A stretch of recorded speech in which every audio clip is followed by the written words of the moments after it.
Egypt in one of the most extraordinary days in that nation's long history.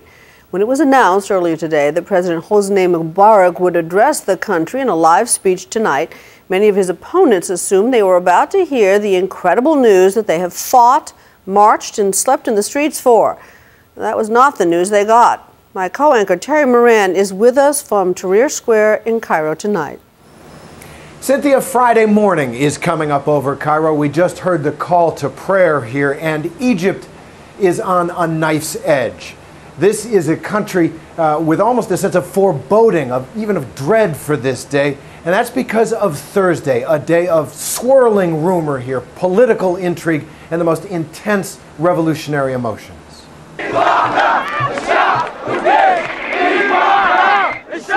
It was a day of ecstasy and heartbreak and fury. In Tahrir Square, which has become the beating heart of Egypt's democratic hopes, the theater of its revolution, the emotions were overwhelming. It was almost hard to watch. The day began, it seems a long time ago now, in anxiety and defiance. There were reports that the army planned to clear the square and crush the rebellion. And Vice President Omar Suleiman had issued veiled threats about using police tools to end the protests. It rained, and a rainbow stretched over the city, a kind of symbol of this movement's persistent promise. Inside the square, there was no backing down. The threats just ratcheted up the tension here. Many people seemed to be spoiling for a fight, ready to take on Mubarak's regime and the army. No! We are going to behead him. We're going to hang him, this man told us. Believe me, we have 500,000 soldiers in our army that we love and respect. But if they turn on us, we'll turn on them. Still, making our way through the protesters, their determination was dignified, their embrace of the moment full of a sense of destiny. Are you concerned about a crackdown that the army may come in?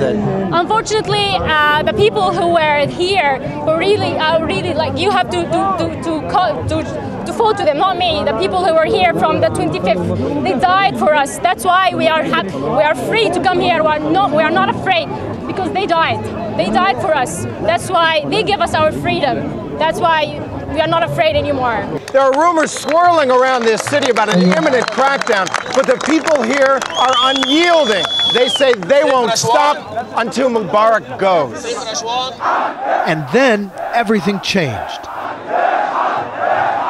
For the first time, a high-ranking Egyptian army general, Hassan al-Rouhani, entered the square. And he received a rapturous greeting from protesters who sensed something historic was happening.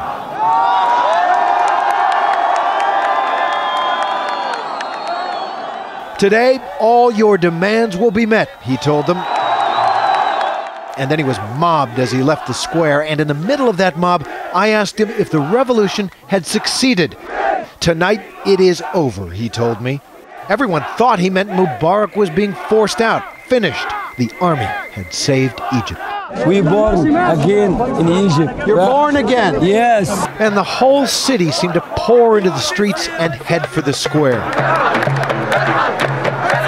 Wael Honim, the Google executive who'd become a hero of the revolution after being detained by police and then weeping on TV for the dead, he was exhausted but overjoyed. It's the dream come true. You know, the dream became true, and you know, whatever we have been fighting for since the 25th of January is now being realized. He was greeted as a hero as the city began the party of a lifetime.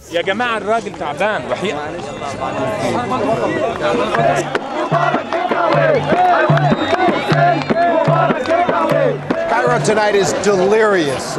People get the news that the army has made its move, and they're ecstatic. This is a democratic ecstasy here. It's thrilling. But then Mubarak addressed the nation on TV, and he said he wasn't going anywhere.